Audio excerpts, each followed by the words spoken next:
good morning. At for today's video ay walang kwentang video. Pupunta kaming maasin. Magbili lang kami ng meat na ilalagay sa freezer. Kaya kung sa Pinoy ay sahuran pagkatapusan, sa amin naman tingbitay.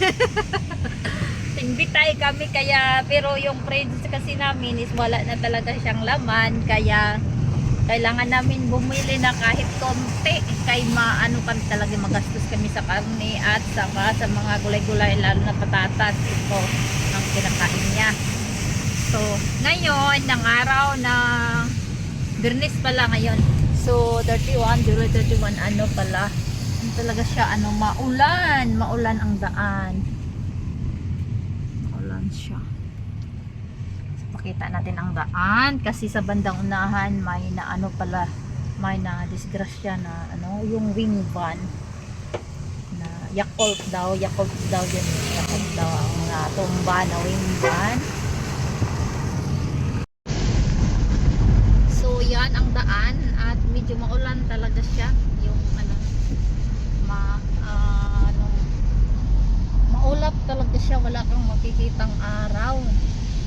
Tas ano, bandang unahan, pakita natin, video natin. Diyan ang may na-disgrasya sa ano talaga siya.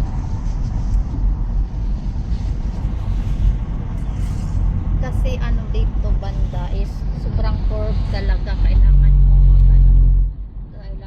magdahan-dahan. Ano, tumiko yata, baka mabilis ang takbo or baka nakatulog dito yan, baka mabilis, pero ano na siya, parang natayo na yata yan, natayo na yata, ay nakahiga na ano pa, ayan yung ayan, as in tumba talaga siya, nahiga talaga, buti sumagad siya sa ano, sa may malaking puno ng kahoy, dahil kung hindi is bagsak talaga siya sa baba, kasi sobrang taas niyan, kasi dagat, ay may dagat na sa likod or may building yung puting ref, as in doon siya babagsak kung hindi siya na ano, hindi siya na sumabit sa punong kahoy. Buti na lang sumabit. Tas ano no, yung na ano na disgrasya yan, nakita ko yung video is ano, umusok talaga siya. Sabi ng anak ko is mga Yakult daw yun pinamigay nga daw yung Yakult. Na ano naman yung sa may-ari, baka sobrang corporate naman kasi talaga doon, at maraming nagsigrasya doon, at ano, baka naman din kasi nakatulog or mabilis yung pagtakbo. Lalo na ngayon is ano, na maulan talaga siya, pero nung madisgrasya yun, so proceed na tayo sa pupuntahan natin. Kasi ayan pa, lumakas pa lalo ang ulan, ganyan, lumakas na naman ang ulan. Tas ngayon is ayan, hindi mo na halos makita yung daan, biglang lumakas ang ulan. Andito na kami sa maasin, tapos may ano na sila ganyan, yung mga pakontis-kontis nila sa plaza kasi malapit ang fiesta. Ayan, daming tao kasi ano, parang break ng mga estudyante.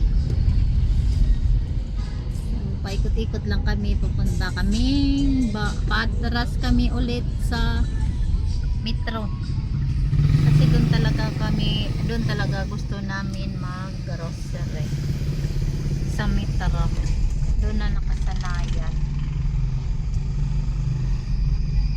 So parang ang busy today kasi malapit na rin ang fiesta dito, so marami na talagang mga lagay-lagay, mga abubot-abubot kung saan mga tinda-tinda, yung mga papaubos ng pira mo. gunner. Kaya, ayan. Kaya, ayan. So anyway guys, kalimutan ko wala magbihis. Ganyan.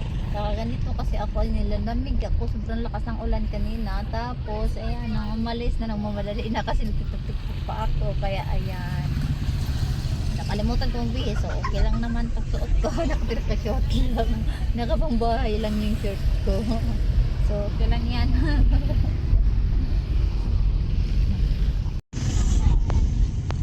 Busy talaga. Busy talaga. Sobrang busy talaga.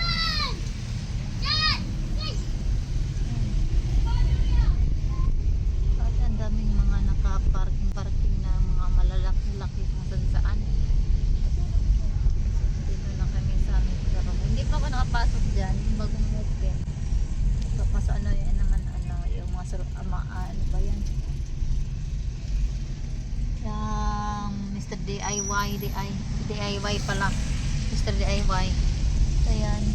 Sus, dito naman. Iwan ko lang kung may mapaparkingan. Sobrang busy. Grabe. Kapuno.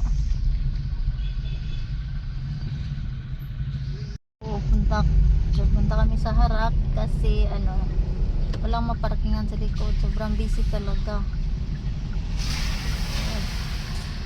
Tayo natin sa harap. So I went over there. No.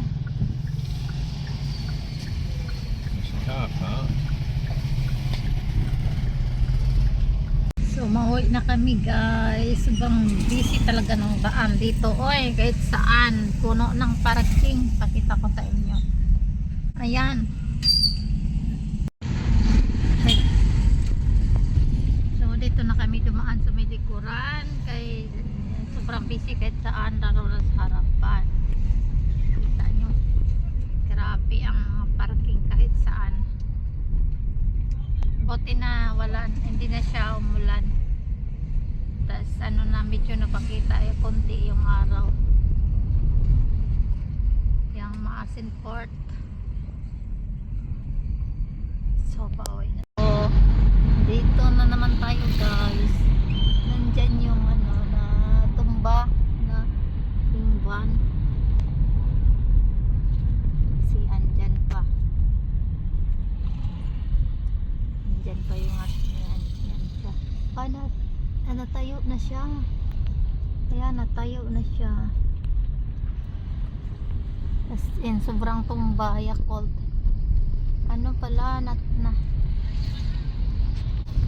Natayo na pala siya. Buti natayo na siya. Yakult talaga siya. As in, serang-sera yung mukha ng sasakyan. Pero at least nanon pala siya. Wala naman yatang nakapuruhan.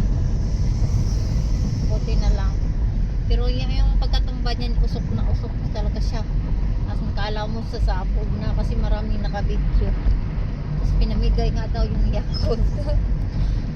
Wala. Buti na tayo na siya. Hindi siya tumagal. Anyway guys, welcome back. Nandito na kami sa bahay. Bahay ni Kuya. So, muntik na akong kinabahan. Kinawala yung cellphone ko. Naiwan pala sa sasakyan. So, okay na. So, ayan na. Nandito na kami. Nabili na kami ng grocery. Kunting grocery. So, hindi na natin pakikita yan. Kasi yung naman yan. Ulit-ulit na ganyan. Panglagay lang naman yan sa stock sa freezer. Kaya pang ulam. Yun lang. At siyempre yung favorite movie ko na malaki. Ayan. Kakakulong ko kakain kapag gusto ko. At nakahanap na kami na mabilhan ng French bread. So yun lang ang araw namin for today's video. Bye bye. Bye Bitoy. Bye.